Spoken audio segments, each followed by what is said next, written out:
एक छोटे गांव में एक गरीब किसान रहता था। उसके पास मेहनत से कमाई हुई बस 2 ही रोटियां थीं। जब वो खाने बैठा तो एक भूखा मुसाफिर उसके दरवाजे पर आया और कहा, अस्सलामु अलैकुम। ए बहाय, मैं कई दिनों से भूखा हूँ, कुछ खाने को दे दो।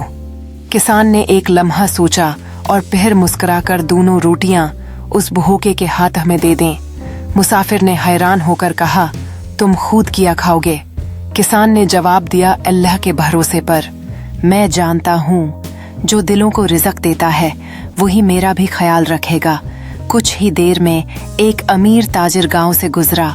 उसने किसान को खाली हाथा देखा और उसकी ईसार को सुना। ताजिर ने खुश होकर कहा, ए नेक इंसान, ये मेरे बाग की पैदावार है। ये अनाज और पैसे सब तुम्हारे लिए हैं।